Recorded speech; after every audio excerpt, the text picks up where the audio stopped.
Hi, and welcome to History Makers. I'm Matt Prater. Today we're chatting with Pastor Dave Quak from the Sunburnt Souls podcast.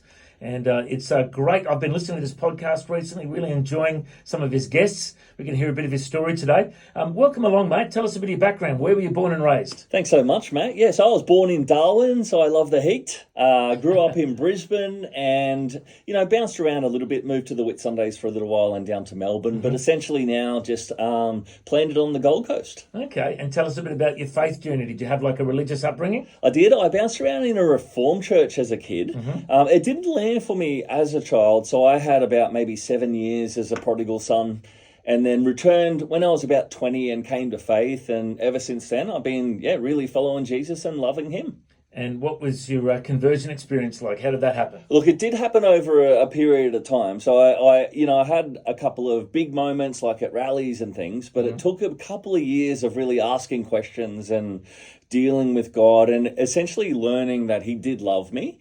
I grew up thinking that he, for some reason, hated me and wanted to squash me, and it really took a long time for me to accept his love for me, Matt. And that's why it took a while, yeah. And was there a big change when you finally surrendered? Look, it didn't happen overnight. I get a little jealous of those guys who say I was going one way, God changed me and all my addictions and everything fell off. It wasn't that case. For me, I just took a little bit longer to for the old man to die. I still had some habits that took a while to leave me, Matt. And over the next couple of years, I kind of came to a place where I felt, okay, this is my life for now and forever.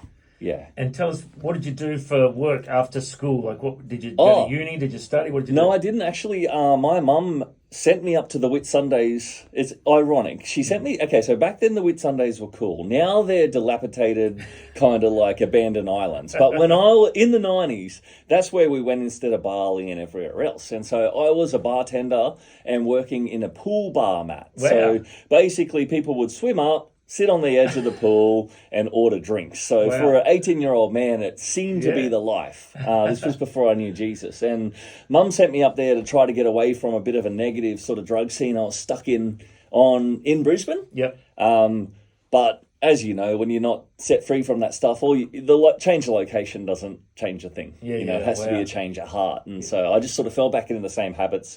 But it was part of my journey. And then so I was in hospitality industry until I met Jesus, and then pretty quickly fell into ministry after that. And did you go to Bible college straight away? Or? No, later. I was a pastor for a while. I did YMIS.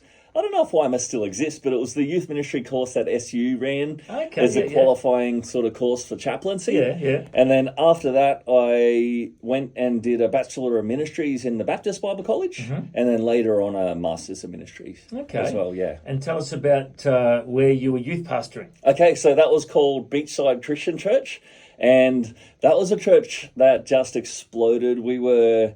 it's 20 years old now, really missional to the surfing community. Lots of people came to Jesus. I was under a great senior pastor called Wes Jessup, and we were blessed to see, lots of people meet Christ, and just, people that you wouldn't expect in church come, and encounter him. And then how'd you become a senior pastor? Okay, so from Beachside, my wife and I planted a church. Yep. A good plant, not one of those, in brackets plants where it's like a split, but there's really just a group of people going down the road. A good plant. We went with a small team, and then over the next 12 years, God's blessed us with, a great church, and we're still leading that and don't plan to stop unless God says something otherwise. So. And you're in Tugun at the Gold Coast, one of my favourite parts of the world. Great beaches there, hey? Great beaches, close to the airport. We need people to plant churches on the coast. Come to the coast. God is calling you to the coast. Okay, thank you, Lord. I hear that. Yeah, I hear that. come to the coast. And tell us about the name of your church. Okay, it's called Living Temple Christian Church. Now, Matt, before you tease me, because we get teased a lot, I know there's a lot of crazy names getting around. We sometimes get mistaken for like a Jehovah's Witness church or something, but we called it Living Temple Christian Church because we really believe that the person is the living temple of the Holy Spirit. It's in Corinthians that, that God's Spirit dwells in human beings as the representative of his presence here on earth. And so, though churches are great, and I love my church and I love your church, the people of God is where the church is built. And so we're really about the person being the living temple who takes God out into the community. Absolutely, mate. Yeah. I love it. And tell us a bit about. I know you had some Easter services. Yeah. And you actually do baptisms on Easter Sunday morning on the beach with other churches combined. What a great idea. Yeah, it's great. So it's been going for a few years. 5 churches get together. Wow. We meet at Currumbin down on the beach, Yep. and we all have like communal worship together, a short message, and then people from all the different churches get baptized. Love it. And it's so cool, Matt. Like just this expression of unity. We all walk down, baptize a bunch of people, and then come up, pray over them, and then have a really lovely breakfast all together. And then everybody goes and has their Easter Sunday. I just love hearing churches getting together, baptising people on the beach, mate. That ticks all my boxes. Yeah, it's amazing. Fantastic. Right, now tell us, why did you start this new podcast? Okay, so Sunburnt Souls came out of my journey. So I've been a pastor for 20 years now, and in the midst of doing that, I've struggled with my own mental illness. Part of it started as, I was going through deep periods of depression and I couldn't understand why. And then other periods where I was just sort of like anxious and heightened and I couldn't understand why. And so I ended up seeing a psychologist and a psychiatrist. And they eventually diagnosed me with bipolar type 2.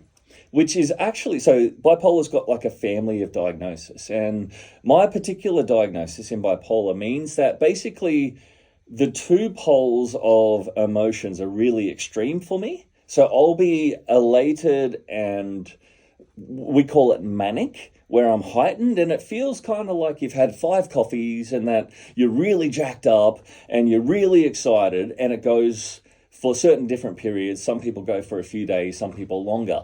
I go for a couple of months, which is kind of problematic. So I'll be manic for a couple of months, which means I won't sleep for more than a few hours a night. I'll be overexcited. I'll speak over people. I'll be kind of like, really flighty and come up with ideas that probably aren't rational and try to implement things that I haven't thought through.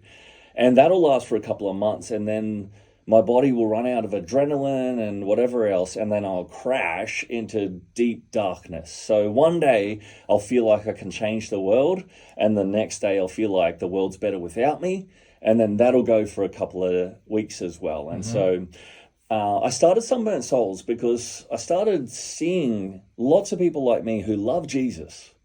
Like, I'm a sold-out Christian, Matt. I love him. I'll serve him till the day I die. I just love him. But at the same time as being fully in love with Jesus, I'm also broken, and I've got this mental illness that just, hovers around. And I've just noticed there's lots of people like me who are the same. And I wanted to create a space where there was encouragement for those of us on that intersection between faith and mental health. And so Sunburnt Souls is designed to have guests that have lived experience. So I've got pastors who have burnt out, and I've got a couple of ex-heroin addicts who were heroin addicts for 13 years and their redemption story. Talk to people with OCD. I've got a friend coming on in a couple of weeks as well with like some, around just like eating disorders and where that came from and dysmorphia and a bunch of stuff. Wow. And so I just really wanted to create a space where people with lived experience could come and chat. And then also experts who speak into this can come and bring words of life as well. Fantastic, mate. Yeah. And, I just think it's such an important subject because, we know since COVID that the increase in mental health battles around the world, it's increased dramatically. Yes. And as pastors, we need to be educated. We need to be understanding and empathetic with people. And, let's just talk about the elephant in the room, Yeah. A lot of pastors would just pray for someone, say be healed. Exactly. And then think that's all they need to do. Yes. What's your answer to that? Look, it's messy. And I used to be that guy, man. Yeah, right. Yeah. It's solved at 5 minutes at the altar. And I know it can be, but my experience is it's usually not. And I think why Sunburnt Souls exists is I think way on one extreme is that idea of exactly that it's solved just with one prayer and it should be sorted. And then right at the other end, okay, it's got nothing to do with spirituality. It's just a, only a chemical imbalance and medicine will fix it. Yeah. So they're the two extremes. Yeah. But I think there's just this whole grey messiness in between. Yeah, definitely. Where there's parts of both, and some people respond to different interventions different ways, Yeah, and I want to explore that. Good. Yeah. And also from a place where people who are experiencing this realize that just because they have mental illness doesn't mean God's turned his back on them, That's or right. that he's punishing them, or any of those negative, unhelpful theologies that make people feel condemned. When we're mentally ill, it's not because God's turned away from us. He looks at us in that illness and draws near to us and wants to minister to us and be there with us. And so, I just wanted to create a bit of space for that. And so we've started doing a few online gatherings as well, which have been cool, kind of like Zoom chats where people can come and just participate in an online discussion about this. And if they're feeling vulnerable, they can turn off the camera and just sit and listen. Yeah, or good. if they want to engage, they can. I just guess I would love to promote the idea of churches just having a greater awareness of what it means for somebody to be a follower of Christ who walks in these shoes. And I was just thinking of a guy, we just did some baptisms recently. Yeah. There's a guy that's been coming to our church for 10 years, on and off drugs for 10 years. He's had schizophrenia for 10 years. Every great preacher and man of God and person that's come through our church has prayed for him. He's up the front at most altar calls. Yeah. Still getting these voices in his head. They change his medication. He's in and out of the mental health. But you know what? He keeps coming. Yeah, good on him. Because he's loved, he's accepted, he's welcomed, and he actually got up and shared a testimony recently on Sunday. One of the best. He's quoting Bible verses, one of the best testimonies you're going to hear. And, I'd love to see him completely set free and transformed from that. Yeah. He's still walking with it. But you know what? God's using him to reach out to many people. Yes. He's known as a bit of an evangelist around Fortitude Valley in Brisbane. And he knows everyone. Everyone knows him. But God's using him in the midst of that battle he's going through, Yeah. And that's just some of the situations we face in our churches. We need to talk about them and make sure people don't feel like, oh, you're not loved, or because you haven't been completely set free, it's your fault. You haven't got enough faith. We just need to love and accept people where they're at. Absolutely. And God can still use them. Absolutely, Matt. You just nailed it. Like, you're exactly where I think we need as a church to come to. Like, sometimes we think people with mental illness are disqualified from being used for God's purposes. Yeah. But we would be crazy to say that about a guy in a wheelchair, right? Yeah, and true. they're both chronic illnesses. They're both long-term. True. Right? And so we've just got to, I don't know, I know for myself, some of the most profound, insightful things have happened through somebody who the world would call mentally ill. Yeah. Okay. So, Matt, one day I'm in church. My mum dragged me to this church, because this is what happens when you're a pastor, is that your mums want to show off their church to you. You've probably had this, right? So Mum said, you've got to check out my new pastor. Now, I don't know if this guy was having a bad day, but it went on and on and on. Yeah. And look, man, I've studied a lot of theology. I've sat through long lectures, but even I was struggling. Yeah. Anyway, it went on, and then all of a sudden, this guy stood up and he goes, boring! This is boring! I want to play basketball! Right? This young guy, he's like 15. Anyway, so my cheeky mum, who had dragged me there, jumped up, took him outside and started playing basketball with him, right? And I'm like watching her all jealous, stuck there in the pews, getting a sore back. And as he walked out, the guy preaching said, sorry, folks, this guy's got learning difficulties. Right. Yep. And I thought, learning difficulties? What learning difficulties? This kid is the smartest person in the room and saying what everybody else is thinking. Do you know what I mean? And then we say, oh, he's got learning difficulties. Yeah. He's the only one there speaking the truth. Do you know what I mean? And so I think we write off people for all different reasons, where I just think, man, they are God's geniuses. Yeah, that's good. Some people have the idea that bipolar is my superpower, because the crazy thing about it, Matt, is like, say I'm manic, but I'm like 70% on the way up. Yeah.